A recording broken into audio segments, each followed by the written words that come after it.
एक अग्रणी कृषि input company Dhanuka agritech limited ने उत्तर प्रदेश में कृषि की अप्रयुक्त क्षमता के सदुपयोग के लिए अच्छी गुणवत्ता के कृषि इनपुट की भूमिका पर रोशनी डाली तथा राज्य के कृषि क्षेत्र में मौजूद अवसरों और चुनौतियों पर भी जोर दिया, जिन पर जल्द से जल्द ध्यान देने की जरूरत है।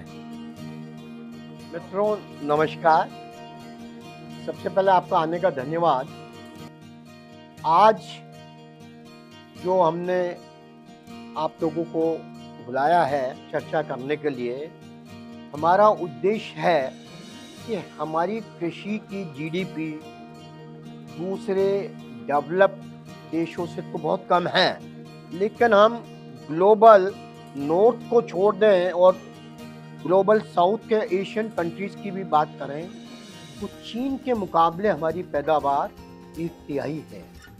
पीछे श्री शिवराज सिंह चौहान जी ने जो कृषि संकल्प विकसित संकल्प यात्रा शुरू की उसमें 3 मुद्दे किसानों के उनके पास मुख्य उभर के आए कि किसानों के पास नई टेक्नोलॉजी का ज्ञान पहुंच रहा है।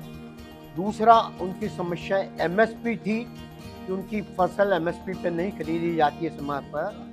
और तीसरी उनकी शिकायत थी उनको क्वालिटी के एग्री इनपुट, चाहे फर्टिलाइजर हो, चाहे सीड हो, चाहे पेस्टिसाइड हो, नहीं मिलते हैं। उसकी वजह से उनकी पैदावार काफ़ी कम हो जाती है। तो इन सब चीज़ों को देखते हुए हमारी कंपनी ने जो Indian council of agriculture research है दिल्ली में, उनके साथ एमओयू किया है और उनके साथ मिलकर पूरे देश में हम किसानों की मीटिंग कर रहे हैं। जैसे परसों हल्दिया ब्लॉक में हमने मीटिंग की, वहाँ भारतीय जनता पार्टी के general secretary Shri Arun Singh ji chief guest थे। करीबन 700 से ज़्यादा किसान थे। तो हमने उन सबको बताने की कोशिश की कि वो नकली प्रोडक्ट से कैसे बच सकते हैं। और उसका हमारा यही कहना था कि आजकल अच्छी कंपनियों के प्रोडक्ट पे क्यूआर कोड आता है, तो स्मार्टफोन से क्यूआर कोड से को स्कैन करेंगे तो उनको असली नकली का पता लगेगा। और जो भी सामान खरीदे अगर वो बिल से खरीदते हैं तो नकली का बिल नहीं मिलेगा, असली का बिल मिलेगा। जब वो असली इनपुट इस्तेमाल करेगा तो ऑटोमेटिक उसकी पैदावार 1.5 गुनी 2 गुनी होगी। और जो हमारे प्रधानमंत्री जी का विजन है कि किसानों की आमदनी दुगनी हो, आज हम 4थे नंबर की विश्व इकोनॉमी बन चुके हैं। 2027 तक हम विश्व की नंबर 1 इकोनॉमी बनना चाहते हैं। और उसके अंदर जो कृषि का क्षेत्र है वो एक बहुत बड़ा रोल अदा करेगा। और $5 ट्रिलियन की इकोनॉमी में $1 ट्रिलियन का सहयोग कृषि क्षेत्र से होगा।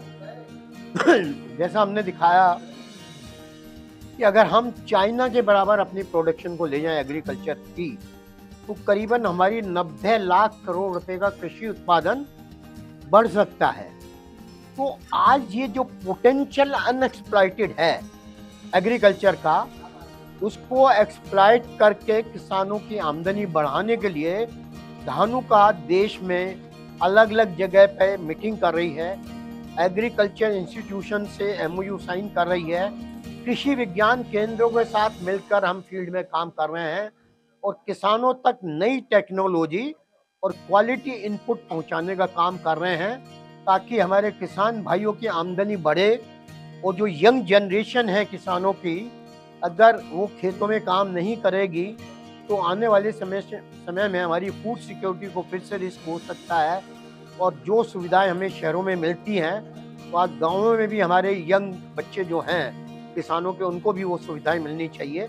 उसके लिए हम कोशिश कर रहे हैं। Thanks for watching. Please subscribe, like, share, and comment.